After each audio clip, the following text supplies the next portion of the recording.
My name is Sophia Fisher. I'm 40 years old, and I work as a children's book illustrator. This happened just last fall when I decided to take my RV to Ocala National Forest in Florida. I wasn't looking for trouble, only a bit of peace and quiet, a break from the relentless deadlines, and hopefully some inspiration for my next book. I thought the stillness of the forest would calm my racing thoughts. Instead, it left me with nightmares I can't escape. It was early October, and the forest was alive with color.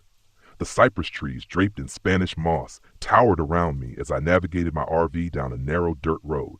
My dog Max sat in the passenger seat, his ears pricked with curiosity.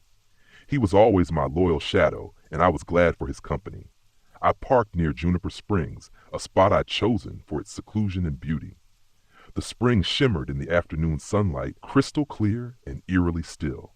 I set up camp, unpacking my sketch pad and a few supplies. Sheriff Benson, a gruff local I'd met at the trailhead, had warned me to stick to the marked trails and not wander after dark. He mentioned something about the Devil's Lantern, but I waved him off. Every place had its ghost stories. I wasn't here for folklore. I was here to work. The first night was uneventful, though the silence felt heavy. The usual hum of crickets and frogs seemed muted.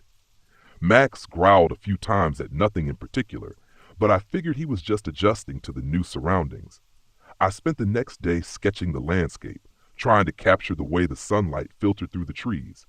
Max explored the area, occasionally coming back to nudge me for attention. I was starting to feel relaxed, even inspired, until night fell. It started with the light. At first, I thought it was a firefly glowing faintly through the trees, but the glow grew brighter, flickering like a lantern. I grabbed my flashlight and stepped out of the RV. Max followed, his hackles raised. The light hovered just beyond the edge of the campsite, swaying slightly as if someone were carrying it. "Hello?" I called out, shining my flashlight toward it. No response. The light retreated, bobbing deeper into the woods. Against my better judgment, I took a few steps closer. "Is someone there? Do you need help?" Max barked sharply, snapping me out of my daze. I realized my feet were inches from the trail's edge, and the lantern was much farther away than I'd thought. It wasn't waiting for me. It was leading me. I backed away, pulling Max inside the RV and locking the door. The light flickered one last time before vanishing. I told myself it was a trick of the light or maybe a prank by some local kids, but I couldn't shake the uneasy feeling it left behind. I spent the morning sketching, but my hand felt unsteady. I kept glancing at the tree line, half expecting to see the lantern again. When I finally looked down at my sketch pad, I froze. I hadn't been drawing the spring or the trees. I'd been drawing her. A woman, faint and glowing, stood at the edge of my page. Her face was obscured, but her outline was unmistakable. I hadn't drawn her intentionally. My hand had moved on its own. Max growled low in his throat, pulling me from my thoughts. He was staring at the door, his ears flattened. "It's okay, boy," I said, though I wasn't sure I believed it. That night, the whispers started. I woke to the sound of footsteps circling the RV. At first, I thought it was an animal, maybe a deer or a raccoon, but the steps were too deliberate, too heavy. Max barked and scratched at the door, his teeth bared. Then I heard the laughter. It was faint, like a child giggling, but it sent a chill down my spine. I peered out the window, but saw nothing. The footsteps stopped, and the laughter faded. I sat in the dark, clutching Max until the first rays of sunlight broke through the trees. The next morning, I decided to explore the trails, hoping to clear my head. Sheriff Benson's warning echoed in my mind, but I dismissed it. I couldn't let a few strange noises ruin my trip. I followed the marked trail for about a mile before I saw the carvings, symbols, circles, crosses, and spirals etched into the bark of several trees. They looked old, weathered by time, but they didn't feel random. I sketched them into my notebook, intending to research them later. As I turned back toward the RV, I saw it again, the lantern. This time, it wasn't distant. It hovered just a few yards away, glowing faintly in the dim light of the forest. My heart pounded as I stared at it, unable to move. Then it began to drift, pulling me deeper into the woods. "Sophia?" The voice was soft, almost melodic, and it seemed to come from the light itself. Max barked furiously, breaking the spell. I turned and ran, dragging him behind me. When I reached the RV, I slammed the door shut and didn't leave for the rest of the day. By the time night fell, I was ready to leave. I'd packed most of my things and planned to drive out first thing in the morning, but the forest had other plans. The lantern appeared again, closer than ever, just outside the RV. Its glow seeped through the windows, casting eerie shadows on the walls. Max barked and growled, his body pressed against my legs. Then I heard the knock. It was soft, polite, almost human, but when I looked out the window, no one was there, just the lantern, swaying gently. The knocking grew louder, more insistent, until it echoed through the RV. "Leave me alone!" I shouted, clutching a flashlight like a weapon. The knocking stopped. Silence. Then the door creaked open. The lantern floated inside, its glow illuminating the cramped space. Behind it, the figure of a woman took shape. Her face was pale, her eyes empty voids, and her hair floated around her as if underwater. She reached out a hand, her voice echoing in my mind. "Stay with me." I screamed and threw the flashlight, shattering the lantern's glow. The figure dissolved into mist, and the RV was plunged into darkness. Max whimpered, and I held him tightly, tears streaming down my face. As soon as the first light of dawn broke, I started the RV and drove away without looking back. Max sat in the passenger seat, silent and watchful. My hands trembled on the wheel, but I didn't stop until I was miles from the forest. A week later, I found the sketches I'd made during the trip. The glowing woman was in every one of them, standing among the trees, watching me. I burned them all. I haven't been back to the woods since. Sometimes, though, I see a faint light in the distance when I close my eyes, and sometimes I hear her voice. Sophia.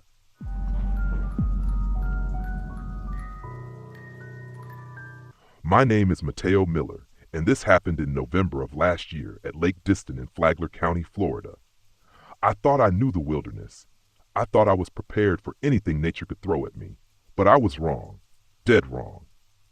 I'd convinced my girlfriend, Megan, 31, and my best friend, Sam, 30, to join me on this trip. We planned to camp by the lake, explore its hidden beauty, and document everything from my hiking blog, Into the Wild. Sam would handle the filming with his fancy drone, Megan would bring her sharp wit to our banter, and I'd lead the way. I'd heard whispers about the lake's haunting reputation. Locals claimed it was cursed or haunted, but I shrugged it off.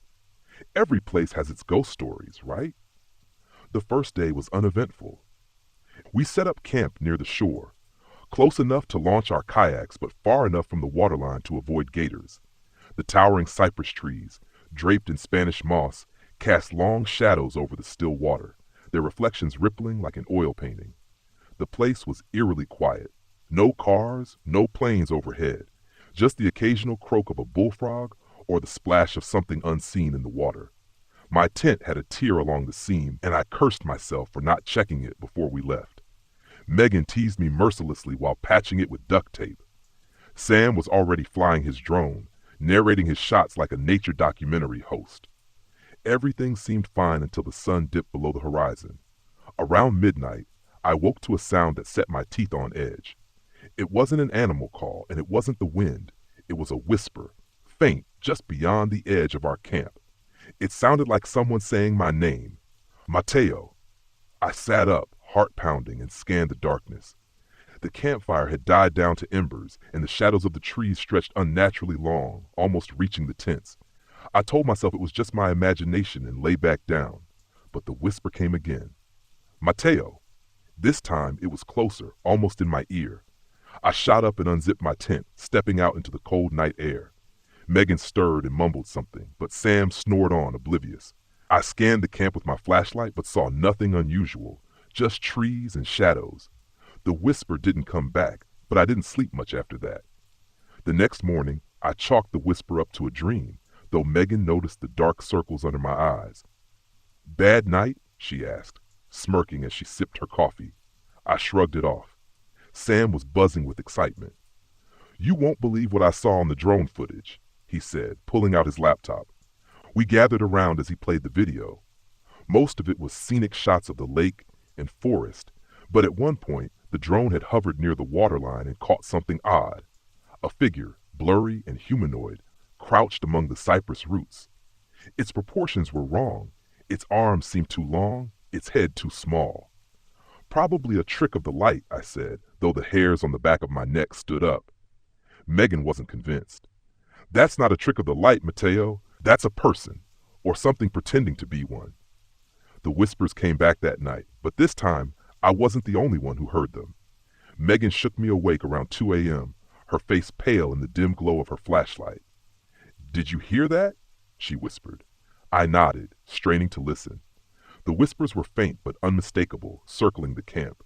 They didn't sound like one voice but several, overlapping and disjointed. Sam stumbled out of his tent, rubbing his eyes. "What the hell is going on?" he asked groggily. Before I could answer, Megan pointed to the edge of the camp. A raccoon stood there, staring at us. Its eyes glinted in the light, but it didn't move, didn't blink. It just stood there, unnaturally still. Then it turned and walked away, on 2 legs. By now, we were all on edge. The tension between Megan and me was palpable, and Sam was growing increasingly jittery. His drone had stopped working entirely, its feed glitching out every time he tried to fly it. "It's like something's jamming the signal," he muttered, fiddling with the controls. We decided to hike deeper into the woods, hoping to clear our heads. As we walked, we found strange markings carved into the trees, symbols I didn't recognize. Megan took pictures with her phone, muttering about sending them to a folklorist friend. The trail led us to a clearing where we spotted something that made my blood run cold. It was the figure from Sam's drone footage, crouched by the water. Only now it wasn't blurry. It was real. Its skin was pale and stretched taut over sharp bones, its eyes black and soulless. It moved like a puppet on broken strings, jerky and unnatural. When it turned its head to look at us, I felt a wave of nausea so strong I thought I'd be sick. We bolted back to camp. That night, the whispers didn't circle the camp. They came inside it. They called our names, mimicking our voices. Megan's voice called from the woods, though she was right next to me. Sam's voice laughed from the darkness, though he was cowering in his tent. When I stepped out to confront whatever was out there, I saw it. Standing at the edge of the firelight. The shape. The thing. It wasn't just one figure now. It was 2, then 3, then more, all shifting and blending together like smoke. They whispered, laughed, and reached for us with 2 long arms. "Back off!" I shouted, grabbing a burning stick from the fire and swinging it wildly. The figures recoiled but didn't disappear. Instead, they melted back into the shadows, leaving behind an oppressive silence. By dawn, we'd had enough. We packed up in record time and loaded the kayaks. Sam was pale and silent, clutching his camera like a lifeline. Megan refused to look at me, her face set in grim determination. As we paddled away from the campsite, I felt a strange sense of relief, until I noticed something floating in the water. It was Sam's drone. "How did that?" Sam began, but his voice cut off as we turned to look back at the shore. The figures were there, standing in the trees, watching us. One of them raised a hand in a mockery of a wave. We didn't stop paddling until we were miles away. Back home, we reviewed the footage from Sam's camera. Most of it was shaky and blurry, but one clip stood out. It was taken in camp, though none of us remembered filming it. The camera panned across the tents, then turned to the woods, where the figure stood, its black eyes fixed on the lens. Behind it, more shapes emerged from the trees, each one more twisted and grotesque than the last. The video ended abruptly, and for a long time, none of us spoke. Megan and I broke up a month later. Sam stopped filming entirely. As for me, I haven't been back to the woods since. I still hear the whispers sometimes, though. Late at night, when I'm alone, they call my name, Mateo.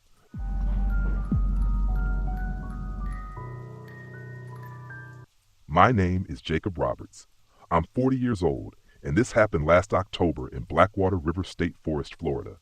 After my wife, Karen, passed away 6 months earlier, I found myself drifting. The house was too quiet, my mind too loud, and I thought maybe some time alone in nature would help me heal, or at least help me breathe again. Karen and I loved camping, especially at Blackwater Creek. It was one of the first places we visited together. So, I loaded up my RV, packed my dog Daisy, and headed out, thinking I'd find some solace in the woods. I didn't know I'd be running for my life by the end of the trip. I arrived at the forest mid-afternoon, the October sunlight warm and golden through the pine trees. Blackwater Creek ran dark and slow, its tannin-stained water reflecting the sky like a mirror. The place hadn't changed much since Karen and I were here last, though the silence felt heavier this time. Or maybe that was just me. As I set up camp, Daisy sniffed around, her tail wagging with excitement. She was a sweet Labrador retriever, my constant companion since Karen passed. If it weren't for Daisy, I probably wouldn't have left the house at all. Just as I finished settling in, an older man approached. He looked like he belonged in the woods, with his weathered face, flannel shirt, and a hunter's cap pulled low over his brow. "Name's Henry Watson," he said, extending a hand. "You camping here alone?" "Just me and Daisy," I replied, shaking his hand. "Why?" Henry glanced toward the creek. "This area's got some history. Folks around here call it cursed. Kids used to drown in that creek back in the old days. They say their spirits still wander, looking for someone to play with." I chuckled nervously. "Ghost stories, huh?" He didn't laugh. "You hear a child calling out, you leave it alone. You hear me? Don't go looking. Ain't nothing good in these woods after dark." I thanked him for the warning, though I didn't take it seriously. I wasn't here for ghost stories. I was here to clear my head. That first night, the forest was eerily still. I sat by the fire, sipping a beer while Daisy lay at my feet. The sound of the crackling flames was the only thing breaking the silence. Around midnight, I woke to Daisy growling. Her ears were pricked, her body tense as she stared at the RV's door. I listened, my heart pounding.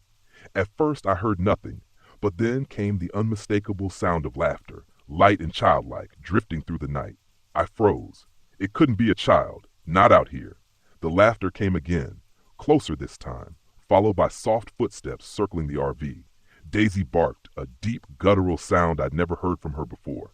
I grabbed a flashlight and opened the door, shining the beam into the darkness. "Hello? Is someone out there?" Silence. The forest swallowed my words, and for a moment I thought I saw movement by the creek, a small figure darting behind a tree. But when I blinked, it was gone. I closed the door, locking it this time, and stayed awake until dawn. The next morning I tried to shake off the unease. I told myself the laughter had been the wind, the footsteps an animal, but Daisy wasn't acting like herself. She stayed close to me, growling at nothing and refusing to leave the RV. Determined not to let my nerves ruin the trip, I took a hike along the creek. The trail was muddy from recent rain, and the water had risen higher than usual.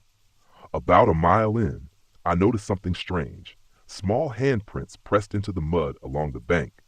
They were too small to belong to an adult, and the thought of a child wandering out here alone sent a chill down my spine.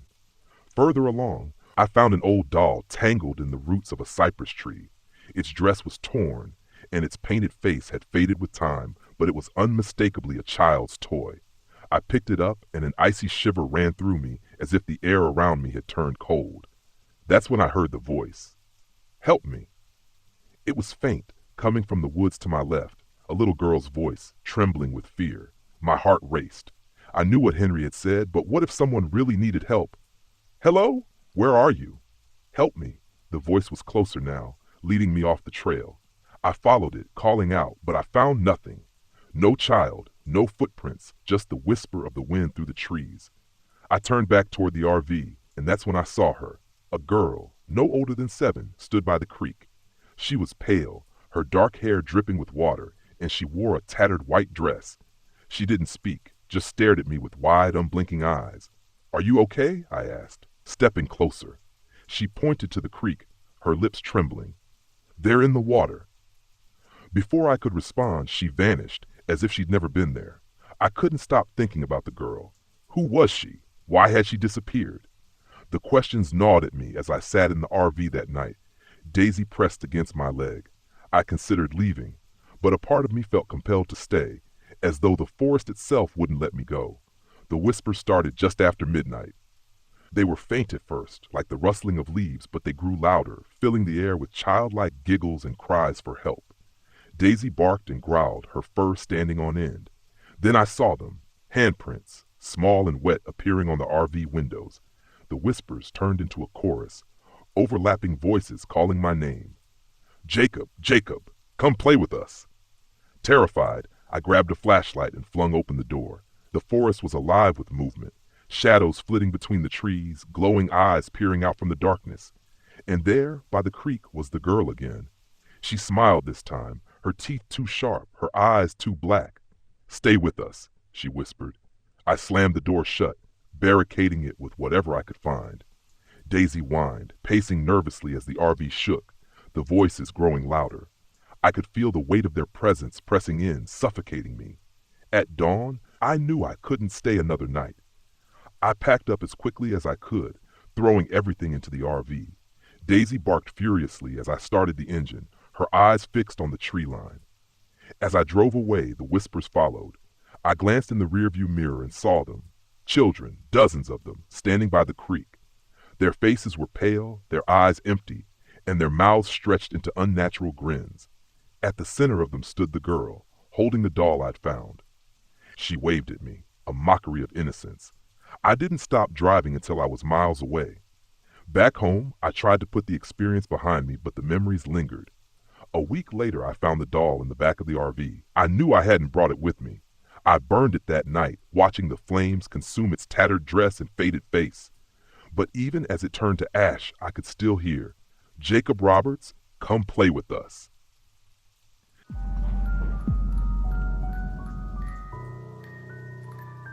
My name is Aiden Stevens, and in 2016, I decided to take a solo RV trip to the remote stretches of the Yukon Territory in Canada. I'd always been drawn to the solitude of the wilderness, a chance to escape the constant buzz of city life. This time, I wanted to clear my head after a tough breakup and maybe find some peace in the quiet expanse of nature. The drive up was long but beautiful. The dense forests, towering mountains, and winding rivers were a welcome sight. I set up camp near Kluane National Park, an area known for its glaciers and rugged terrain, but not overcrowded with tourists. The spot was perfect, a clearing surrounded by tall pines with a clear view of the distant snow-capped peaks. After settling in, I decided to explore the nearby trails.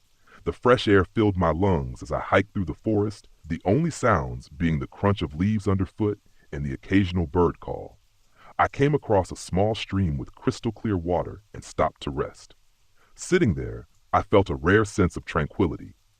On my way back to the RV, I noticed something odd, a rusted hunting trap lying just off the path. It seemed old but recently disturbed. I didn't think much of it, chalking it up to leftover equipment from hunters or trappers.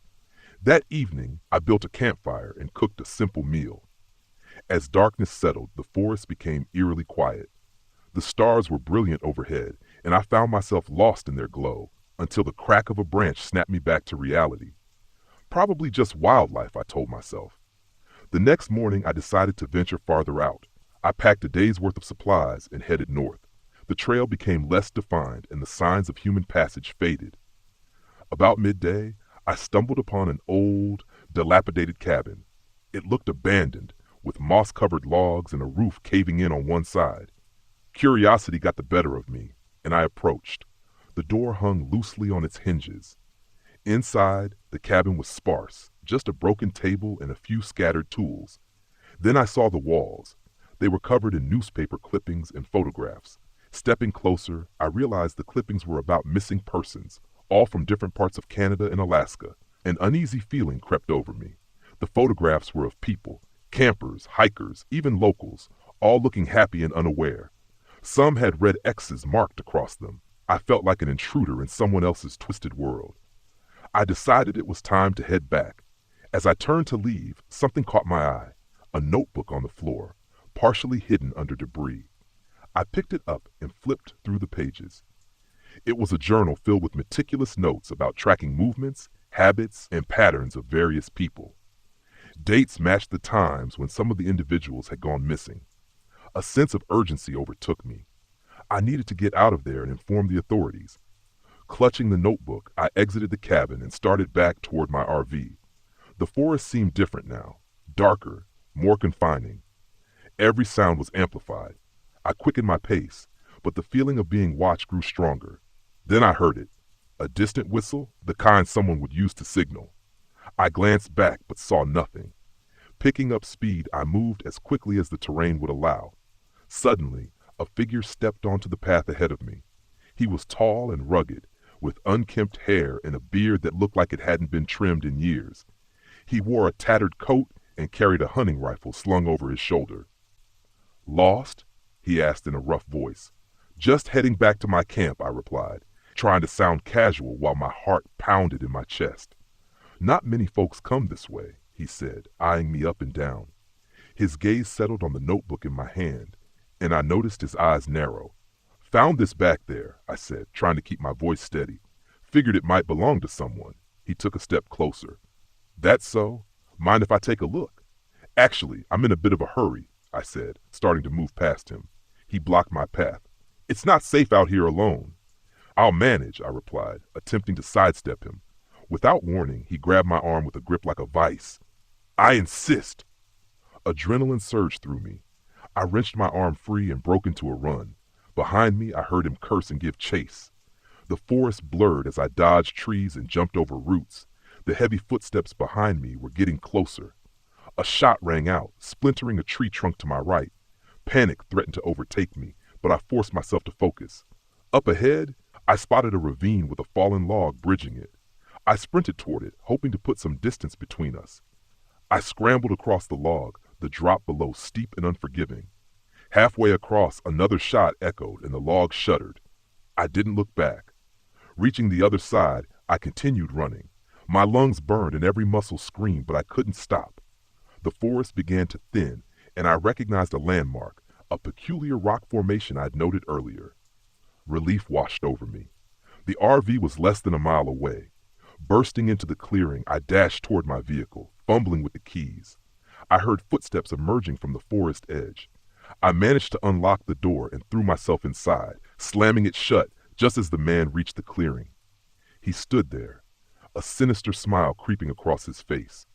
Instead of approaching, he simply watched as I started the engine. As I sped away, I glanced in the rearview mirror. He was still standing there, motionless. I drove straight to the nearest town, several hours away. At the local police station, I handed over the notebook and recounted everything. The officers exchanged glances, and one of them sighed.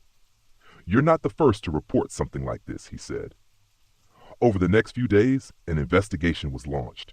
They found the cabin, but reported that it was empty. No clippings, no photographs, nothing. It was as if someone had cleared it out. Frustrated, I insisted on the evidence I'd seen.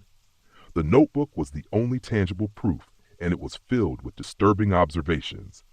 The authorities took it seriously enough to keep the case open. Back home, I couldn't shake what had happened. I started digging into missing persons reports in the Yukon and neighboring regions. Patterns began to emerge, disappearances that happened annually, always around the same area. I learned that the man I encountered was likely Elias Kincaid, a former wilderness guide who went off the grid years ago after being suspected in several vanishings. He was never charged due to lack of evidence. It became clear that Elias was hunting people, using the vast wilderness as his cover. His motivation seemed rooted in a twisted desire for dominance and control, viewing the wilderness as his domain to enforce as he saw fit. I shared my findings with the authorities, but without concrete evidence of his current activities, their hands were tied. It was a bitter pill to swallow. Months later, news broke of a hiker who had gone missing in the same area.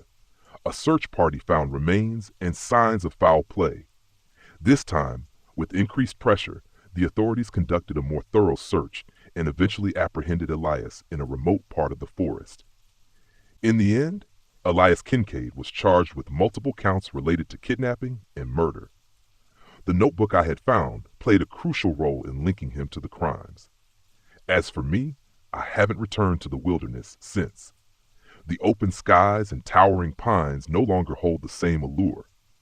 After the trial, it was revealed that Elias believed he was the rightful protector of the land, removing those he deemed unworthy of experiencing its beauty. His delusions drove him to commit unspeakable acts against unsuspecting travelers. I suppose if there's any dark humor to be found, it's that my quest for solitude led me straight into the path of a madman who despised intruders. Talk about getting away from it all.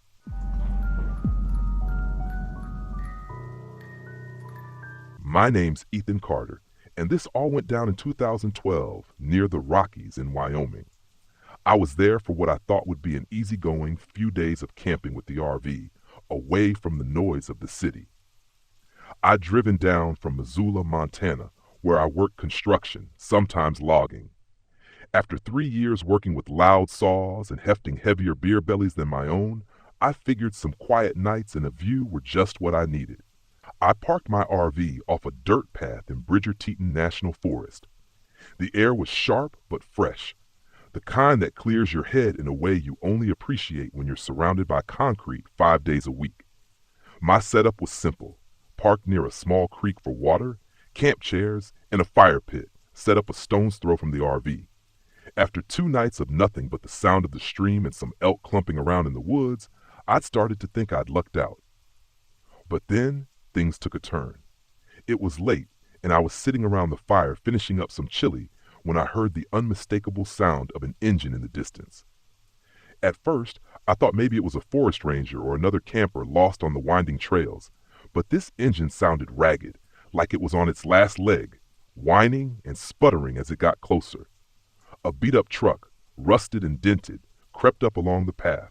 I could see the outline of the driver in the dim light, a guy with a long, scruffy beard and a baseball cap pulled low.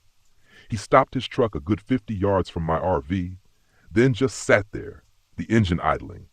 I waved, as you do, just to acknowledge his presence and make it clear I wasn't a threat. He didn't wave back, didn't turn off his headlights, just sat there like a statue. After a while, I called out to him, asking if he was lost or needed help. He didn't respond. Now, I'm not one to spook easily, but there's something about being watched in the middle of nowhere that'll make anyone feel off. I kept an eye on him for what felt like hours, but was probably closer to 15 minutes. Finally, the truck's engine died, but the guy didn't step out. He just stayed in his seat, staring forward.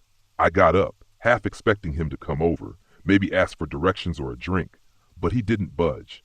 I went back into the RV, locked the door, and watched him from the small window.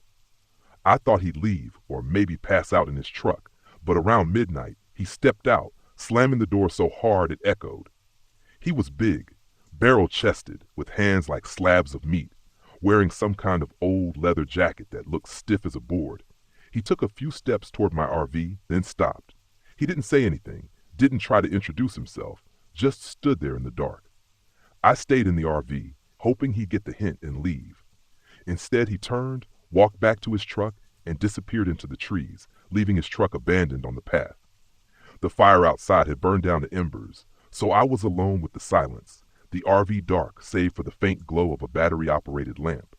Every sound felt amplified, the creak, the occasional crack of a branch. I told myself he was probably just a local drunk and weird. I tried to shake off the unease, reminding myself I was in Wyoming, where everyone's a little more rugged than you'd expect. But I couldn't sleep. Around 2 a.m., I heard shuffling around the RV. I held my breath, hoping it was just a deer, but deep down I knew it wasn't. Peering through the window, I saw him again, closer this time.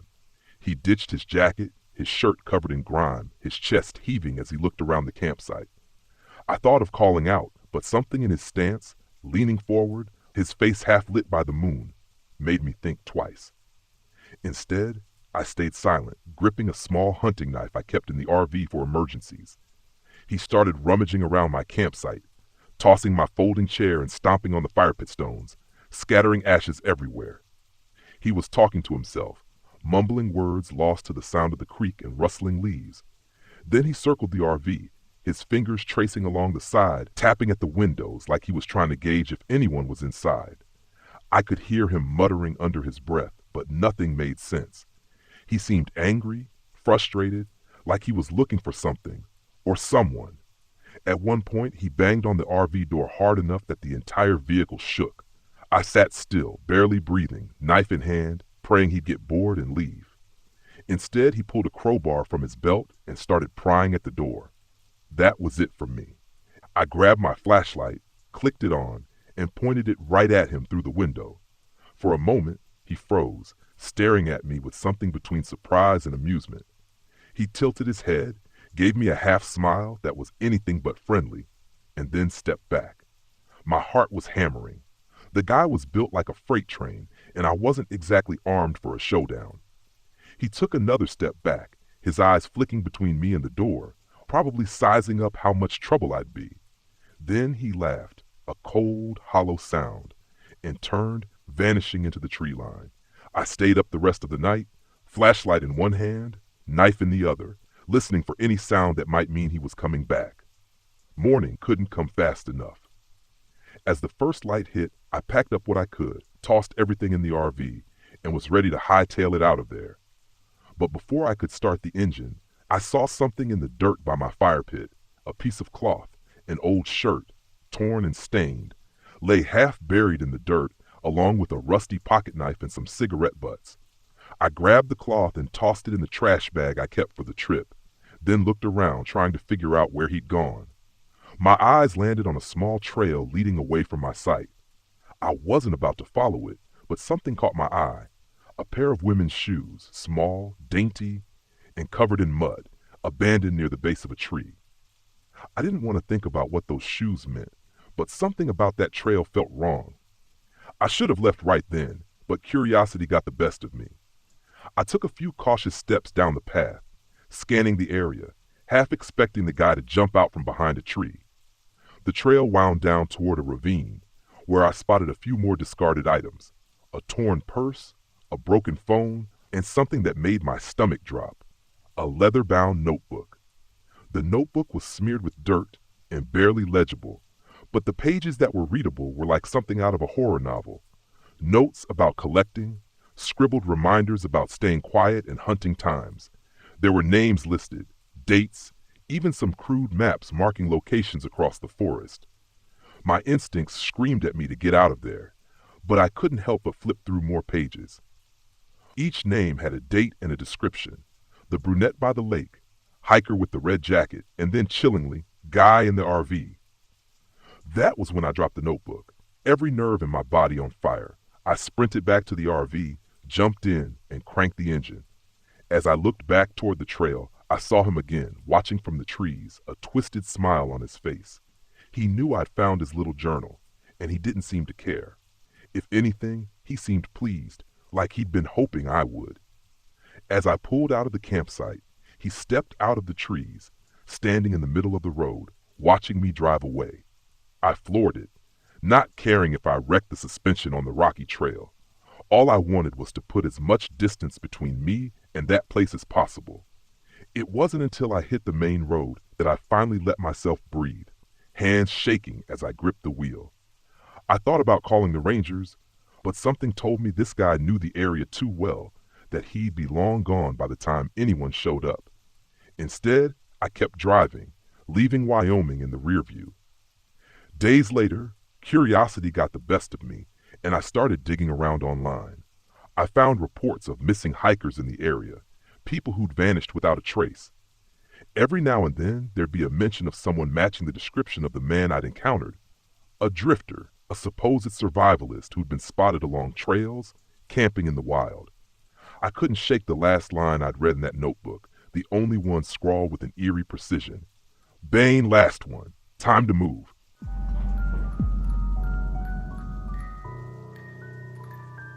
My name is Daniel Powell, and I'm 39 years old. For the past 2 years, I've been living out of my RV, roaming from one campsite to another. It started as a way to escape the suffocating routines of my old life. My job as a firefighter, the divorce that followed, and the guilt after a child died in a fire I couldn't save. I told myself the open road would give me freedom. What I didn't know was how easily freedom can turn into isolation. This happened in November 2022. I had heard about Tate's Hell State Forest on an RV forum.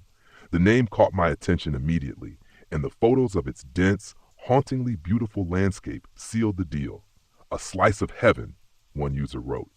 If you don't mind the legends, another added. That should have been my first red flag, but I shrugged it off. They were just stories, right? I arrived late in the afternoon. The forest was sprawling and eerily quiet, the kind of quiet that makes you second-guess your every move. A ranger station sat near the entrance, but it was empty. A handwritten sign on the door reading, "Closed for the season." Perfect, I thought. No tourists, just me and nature. I found a clearing about half a mile in and parked my RV. The air smelled of pine and damp earth, and the fading sunlight cast long, twisting shadows across the trees. I set up a small fire pit and unrolled my camping chair, ready to enjoy the solitude. Before I could sit, an old man emerged from the trees. His gray beard was scraggly, his clothes worn and patched. He carried a fishing rod and a bucket of bait, though I hadn't seen any rivers or ponds nearby. "Evening," he said, his voice raspy but friendly enough. "Didn't expect company this deep in."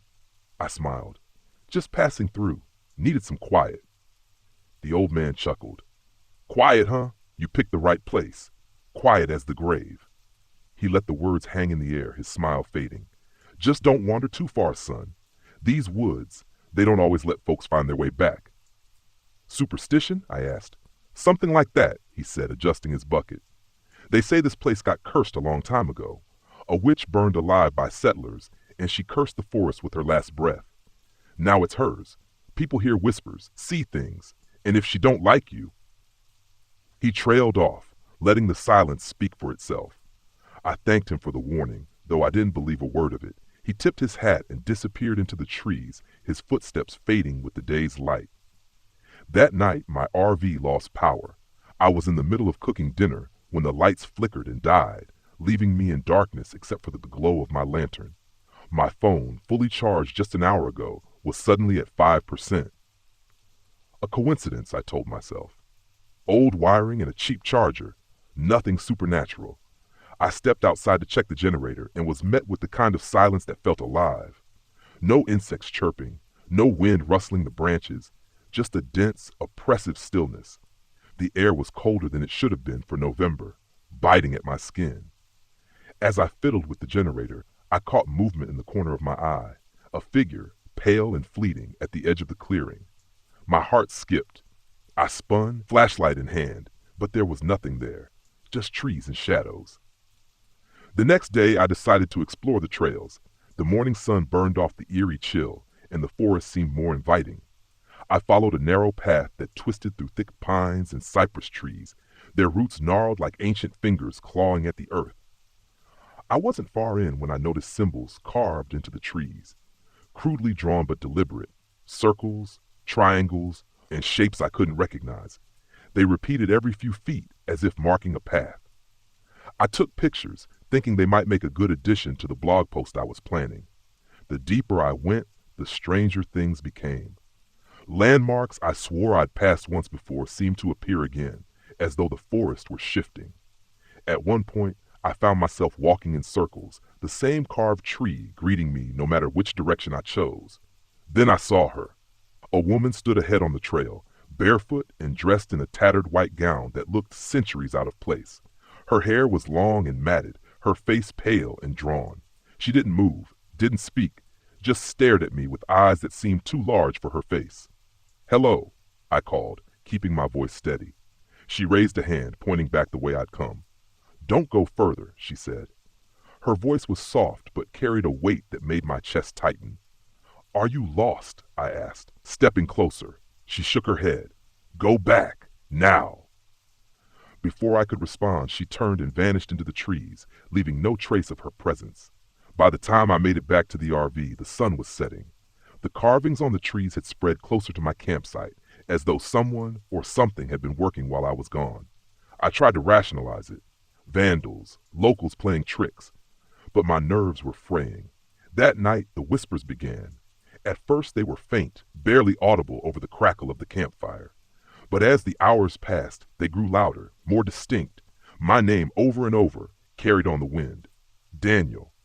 I bolted inside the RV, locking the door and closing every curtain. The whispers didn't stop.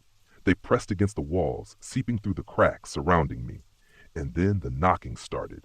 3 slow, deliberate knocks on the back door. I grabbed a flashlight and threw the door open, half expecting to see the old man or the pale woman. But there was no one there. Only a fresh carving on the doorframe, a triangle etched deep into the wood.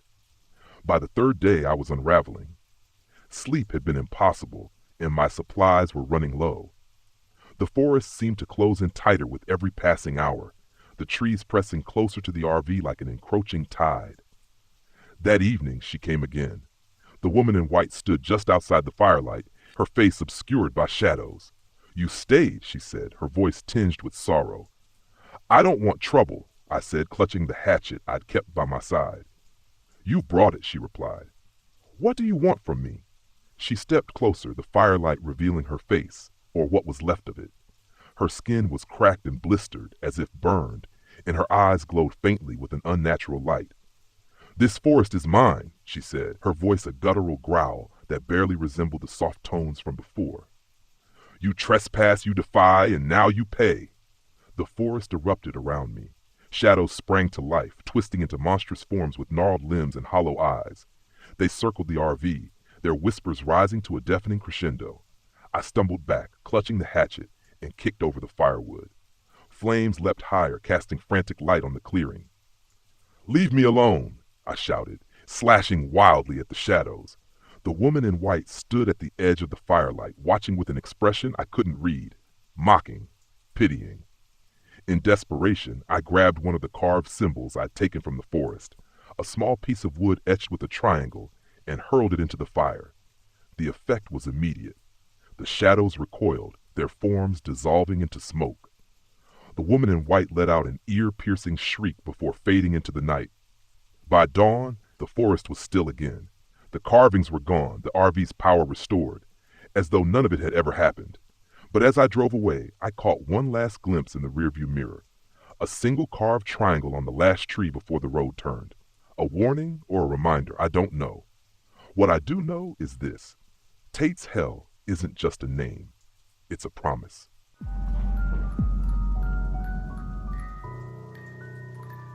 My name is Samuel Patel, and I'm 32 years old. This happened in early March during what was supposed to be a peaceful RV trip to Devil's Millhopper Geological State Park in Gainesville, Florida. I've been blogging about my outdoor adventures for years, and this trip was meant to capture the park's breathtaking sinkhole, unique geology, and untouched trails. What I found instead was something I still can't explain, something I'll never forget. The drive to Devil's Millhopper was uneventful, just the way I like it. The RV hummed along steadily, and I listened to an audiobook about Florida's hidden gems. I arrived at the park in the late afternoon, the sun casting long golden shadows through the dense forest. Parking the RV near the campground, I stepped outside, inhaling the cool, earthy air. The place was quiet, too quiet. No distant chatter from other hikers, no bird calls, no rustling leaves. I brushed off the unease, chalking it up to my overactive imagination, and set up camp. After a quick dinner of instant noodles, I decided to explore the main attraction, the sinkhole. Devil's Millhopper is breathtaking. The sinkhole is massive, like an ancient wound in the Earth's surface, surrounded by lush vegetation and steep wooden stairs leading down to the bottom. I was struck by how the air felt heavier here, cooler and damp, like stepping into another world. As I circled the rim, my boot scuffed something buried in the dirt. Curious, I crouched down and brushed away the soil. It was a small carved stone, weathered and cracked, with faint etchings that looked like symbols or runes. I took a photo with my camera, thinking it might be an artifact worth mentioning in my blog. The light was fading fast, so I decided to head back to the RV. That night, as I sat in the RV editing photos, the first odd thing happened. The photo of the carved stone, one of dozens I'd taken that day, appeared strange. The stone in the image glowed faintly, though I hadn't noticed anything unusual when I took it. My laptop flickered, then shut off completely. The power in the RV had been fine all day, but now the lights dimmed and my phone refused to charge. Then came the sound, faint, mournful singing like a lullaby drifting through the trees. I froze, the hair on my arms standing on end. I told myself it was just my imagination, maybe the wind through the trees. Still, I couldn't shake the feeling that I wasn't alone. The next morning, I decided to ask one of the park rangers about the sinkhole and the carved stone. The ranger, an older man named Bill, was initially friendly but grew tense when I mentioned the stone. "You found what?" he asked, his voice tight. I described the artifact, showing him the photo on my camera. His face darkened. "You shouldn't have touched that." "Why not?" I asked, trying to keep my tone light. "Is it part of the park's history?" Bill hesitated. "There's a story. Locals call it a curse. They say the sinkhole was sacred ground for the indigenous people who lived here long ago. There was a woman, a shaman or healer, who threw herself into the sinkhole after her village was massacred. Folks say her spirit still lingers, protecting the land. I laughed nervously. A ghost story, huh? That'll make for a great blog post. Bill didn't smile. It's not just a story. Leave the stone where you found it and be careful. That afternoon, I hiked the trail again, determined to get more photos for my blog. The carved stone was still where I'd found it, half buried in the dirt. I felt a strange pull toward it, as if it were calling to me. I snapped another photo and moved on. That's when things got weird. The trail, which I'd walked just the day before, seemed unfamiliar. No matter how far I went, I kept circling back to the same spot, the edge of the sinkhole. My GPS glitched, showing my position as a spiraling loop. Frustrated, I decided to retrace my steps, but the woods had grown darker, the trees casting long shadows that seemed to reach for me. The air grew colder, and I began to feel lightheaded. I don't know how long I wandered before I finally stumbled back to the RV, my legs trembling. When I checked my watch, 3 hours had passed, though it felt like minutes. That night, I dreamed of the sinkhole. In the dream, I was standing at the bottom, surrounded by murky water. A woman emerged from the shadows, her face pale, her eyes black voids. She didn't speak, but I felt her rage, her sorrow, pressing down on me like a physical weight. I woke up drenched in sweat, my heart pounding. The RV was ice cold, and the air smelled faintly of damp earth. Then I heard it again, the singing, closer this time. My flashlight flickered as I stepped outside. The forest was eerily still, the shadows between the trees darker than they should have been. And then I saw her. She stood at the edge of the woods, her figure translucent and shimmering. Her long hair clung to her wet, emaciated frame, and her hollow eyes locked onto mine. My body froze, my breath hitching in my throat. She raised a hand and pointed toward the sinkhole. The next morning, I knew I couldn't stay. I packed up the RV and tried to leave, but the engine wouldn't start. It groaned and sputtered, refusing to turn over. Panic clawed at me as I realized I was trapped. Desperate, I returned to the sinkhole, the carved stone in my hand. The air was thick with tension, as if the forest itself was holding its breath. "I'm sorry," I shouted, my voice echoing off the walls of the sinkhole. "I didn't mean to disturb you." The ground beneath me trembled, and the figure appeared again, rising from the shadows. She pointed at the stone, her hollow eyes burning with intensity. I dropped it, letting it roll into the depths of the sinkhole. For a moment, everything was silent. Then the air grew lighter, and the oppressive weight lifted. The figure faded, leaving me alone at the edge of the sinkhole. Back at the RV, the engine roared to life on the first try. I didn't look back as I drove away, the forest retreating in my rearview mirror. But even now, months later, I can't forget the way she looked at me, like she was warning me, or maybe pleading for help. And sometimes late at night, when everything is quiet, I still hear that mournful singing.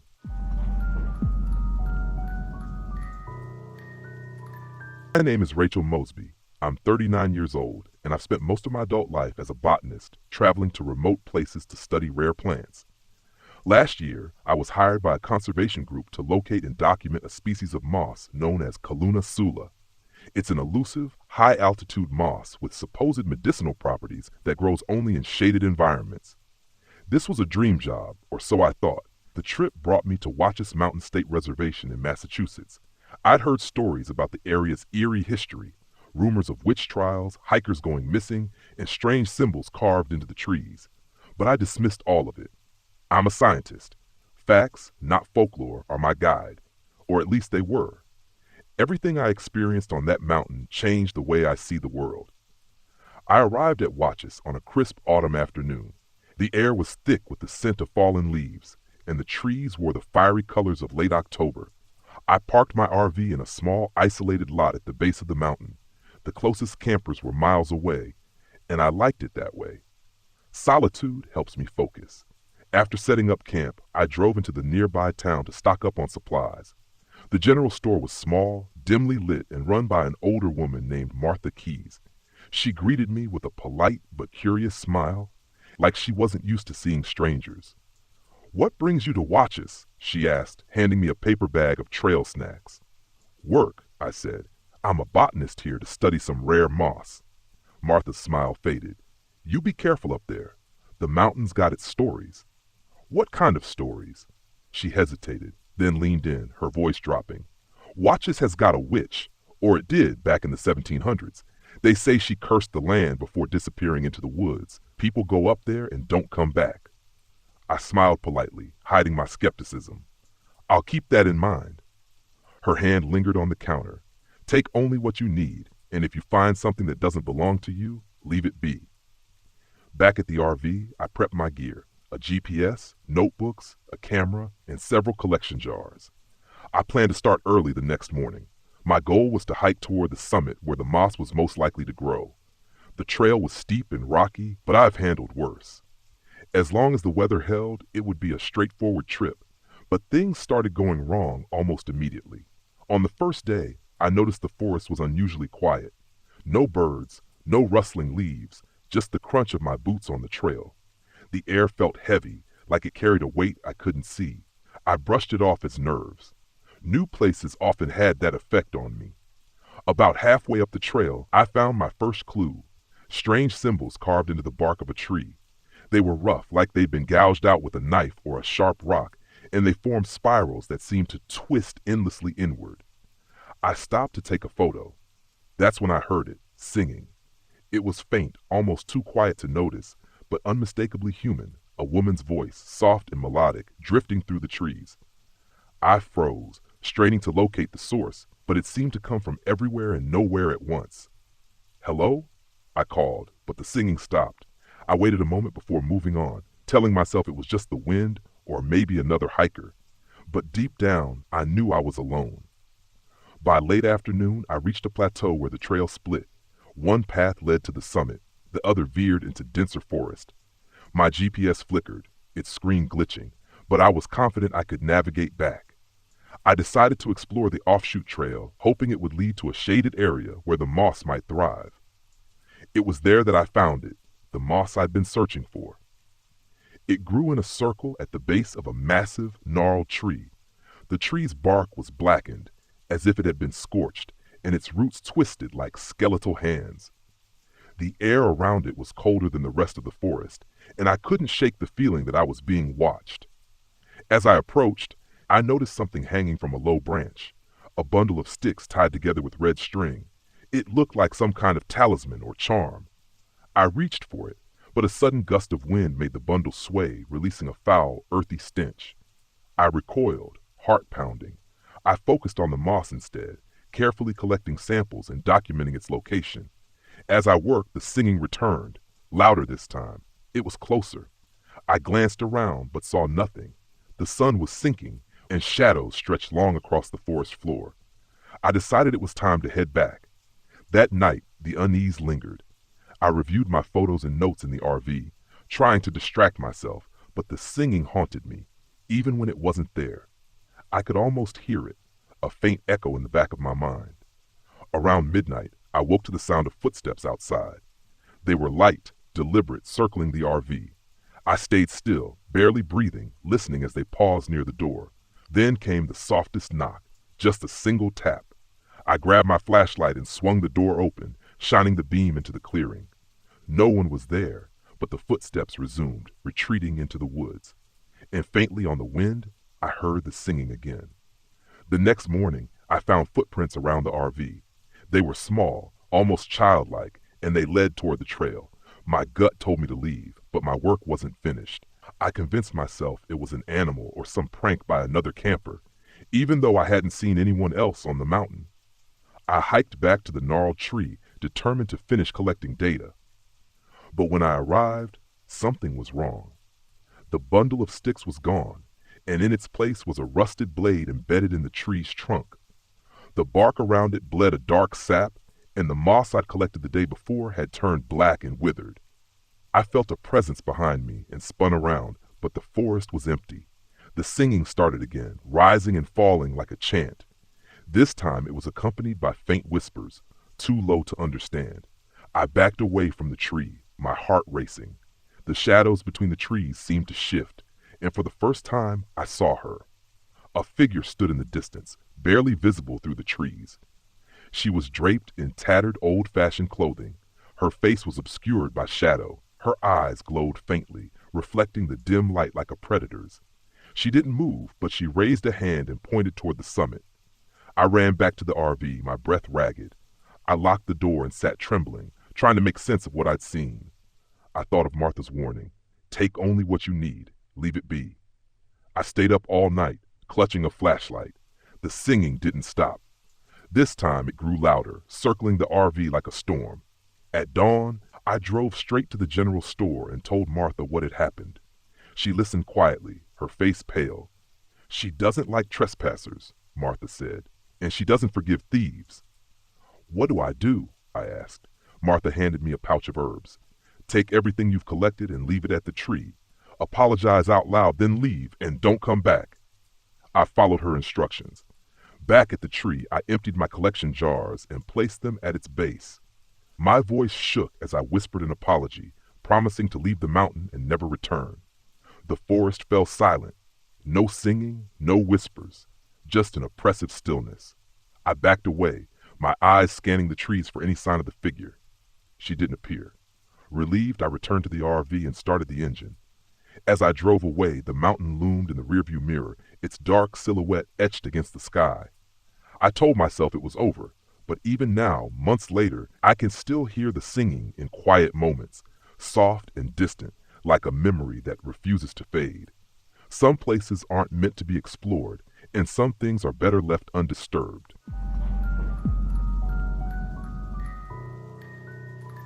My name is Callum Foster, and I remember this happened back in 2014, deep in the Ouachita National Forest, Arkansas. I had planned this RV camping trip to break out of my routine as a tax consultant. I didn't exactly have the wildest schedule, and every so often the quiet drove me up the wall. So I packed up, got my RV loaded with snacks, fishing gear, and a couple of mystery novels, and set off aiming to unwind, eat some terrible campfire meals, and maybe catch a fish or two if I was lucky. The Ouachita stretches for miles, and you can drive for hours without seeing another soul, perfect for a guy who needs some isolation therapy. I found a spot nestled between tall, unbothered pines and parked.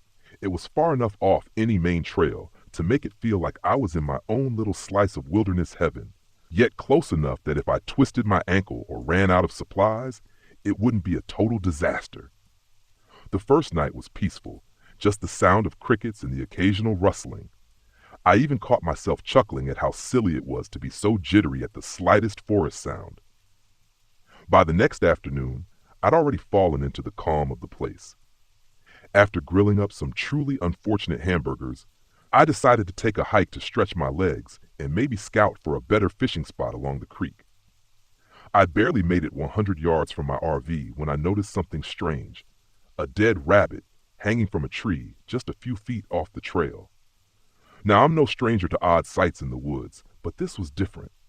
The rabbit's body was stiff, dangling by what looked like a homemade snare, some kind of rough twine twisted around its neck.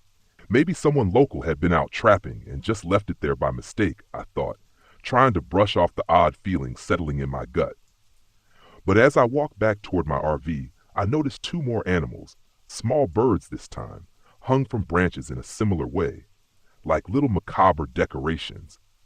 The strange thing was, there wasn't a hint of decay. They couldn't have been hanging there for more than a few hours. Suddenly, my peaceful camping trip felt less like a retreat and more like I'd stumbled onto something I wasn't meant to see. I picked up my pace back to the RV, thinking it might be best to move spots, maybe a little closer to a trailhead, but as soon as I got back to my site, I saw something else. Footprints. Bare human footprints. They trailed around my RV, leading up to the door and looping back around toward the tree line. My first thought was maybe some prankster kids were trying to mess with me, but the prints were large, much too big for kids, and they were fresh. I could still see the damp impressions in the forest floor. The quiet was different now. It felt like the whole forest had gone dead silent, and every little crackle of a branch felt amplified. I climbed into the RV, closed the door, and locked it for all the good it would do. I sat down, trying to decide what to do next. My phone had no reception out here, so calling for help wasn't an option. I figured I'd sleep with one eye open, maybe head back out in the morning. The night was tense. I heard what I thought were branches snapping nearby, footsteps shuffling around my RV. Every time I turned off the interior lights to look outside, I saw nothing, just darkness pressing against the windows. Around midnight, I heard a soft scraping sound against the side of the RV, like someone dragging their hand across the metal. I grabbed the closest thing I had to a weapon, a fishing knife, and sat there waiting, barely breathing. The scraping sound moved, circling the RV slow and deliberate. Then it stopped, and everything went quiet. By dawn, I was exhausted, running on nothing but stale coffee and nerves. I stepped outside, hoping daylight might make me feel less paranoid, but I quickly noticed something that sent a chill up my spine. The footprints were back, fresh, leading directly to my RV door and back to the tree line where they disappeared into the brush. I was done. I decided right then to pack up and head out. I was only halfway through loading everything back into the RV when I heard it, a low, strained voice from somewhere in the trees. "Leaving already?" I froze. My heart pounded so hard I thought it might actually burst. I scanned the trees but saw no one. I yelled out something unintelligible, something about this not being funny and calling the police, but the voice chuckled, mocking, cold. "Oh, I'm just getting started," it said, echoing through the trees like it was coming from everywhere at once. The voice was rough, a growl underneath, not like anything I'd ever heard from a human, but it had to be a person. I told myself that over and over. I finished packing as fast as I could, throwing things haphazardly into the RV, and climbed into the driver's seat and ready to get the hell out of there. But when I turned the key, the engine sputtered, coughed, and died. I tried again, nothing. My hands were shaking so hard I could barely grip the wheel, and in a panic, I jumped out, thinking maybe I could fix whatever was wrong if I opened up the hood. When I did, my stomach dropped. All the wiring was shredded. It looked like someone had taken a knife to every crucial part of the engine. In a blind panic, I decided my only option was to make a break for it on foot. I grabbed my backpack, stuffed it with water and snacks, and took off toward the nearest trailhead I'd seen when I drove in. It was supposed to be about 3 miles out, reachable if I kept up a good pace. I'd barely made it 10 minutes into my walk when I heard the footsteps behind me, soft at first, like someone trying to match my steps. I quickened my pace, and the footsteps followed. When I broke into a run, the footsteps behind me sped up too, and that's when I finally turned around. There he was, a hulking figure, close enough now that I could make out the twisted grin on his face, teeth bared in a half-smile that didn't reach his cold, sunken eyes. His hair was long, tangled, hanging over his shoulders like a matted mane, and he wore clothes so ragged they barely clung to his body. The worst part was his hands, long, clawed fingers that he flexed like he was itching to use them. I kept running, my mind racing through every mistake I'd made on this trip, every stupid decision that had led me here. I could hear him gaining on me, the heavy sound of his boots pounding the ground. Somewhere in the back of my mind, I remembered reading that people who live out here sometimes go a little feral. Whatever drove this man to the woods had taken every last piece of humanity from him, leaving nothing but a wild animal in human form. I stumbled, nearly tripping over a root, but I caught myself and kept moving. Up ahead, I saw what looked like a ranger station, just an old, weather-beaten cabin on stilts. It was a long shot, but if I could get inside and lock the door, maybe I'd have a chance. I pushed myself harder, lungs burning, and made it to the cabin, throwing myself up the steps and slamming the door behind me. I bolted it shut, every nerve in my body firing as I pressed my back against the wood, trying to catch my breath. Outside, I could hear his footsteps slowing, then stopping. A shadow fell over the window, and then I heard it again. That voice, low, mocking. "You can't hide from me. Not out here." He pressed his face to the window, his grin wider, those teeth glinting in the dull morning light.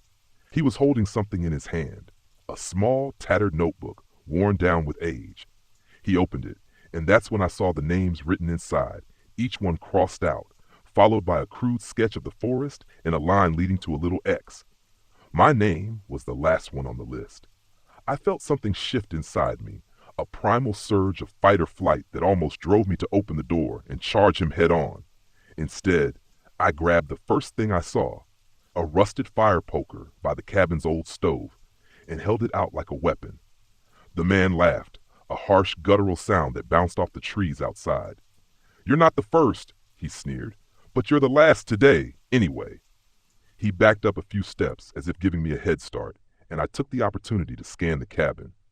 There was an old radio on the counter, and I scrambled over, twisting the knobs, praying for even the faintest signal. Static crackled, and then, miraculously, a voice came through, muffled but there. "This is Ranger Station 14. Do you copy?" "Yes!" I shouted, breathless. "Please, I'm in trouble. There's someone." Before I could finish, the window shattered. The man's hand shot through, clawing at the air, barely missing me. I ducked down, clutching the radio like a lifeline, as he banged against the door. Each hit harder than the last. "Just you and me now," he growled, his voice rising into a manic, almost gleeful tone. "No one's coming." The banging grew louder, more forceful, and I knew the door wouldn't hold. In a last-ditch effort, I pulled a chair up under the door handle, grabbed the fire poker, and braced myself. The door splintered, and he stepped through, eyes gleaming with an unholy excitement. He lunged toward me, but I swung the poker, catching him across the face. He staggered back, laughing a sick, twisted laugh that echoed through the cabin. Blood dripped from a gash on his cheek, and he wiped it away, smearing it like war paint across his face. I charged, swinging the poker again, and this time it hit hard enough that he dropped to one knee. But he was strong, almost inhumanly so, and he grabbed my wrist, twisting it until the poker fell from my grip. He pushed me to the ground, his hand around my throat, and I could feel his hot breath against my face as he leaned in close. "See, the thing about the woods," he whispered, "is they swallow up people like you." Then, with a sudden burst of strength, I shoved him off, scrambling to my feet. He lunged again, but this time I was ready. I grabbed the fire poker and plunged it into his chest. He staggered, his mouth opening in a silent scream as he fell backward, clutching the poker embedded in his chest. I didn't wait to see if he'd get up again. I ran out of that cabin, not stopping until I reached the trailhead. The Rangers found him the next day, dead and stiff on the cabin floor. They said his name was Elroy Fitch, a local gone missing a decade earlier, only to resurface now as some kind of feral predator. His journal was filled with sketches of his victims' paths through the woods. They didn't ask me much, just took my statement and told me to get some rest. I left, but I watched that day. My RV untouched. His final words echoing in my mind. "The woods swallow up people like you.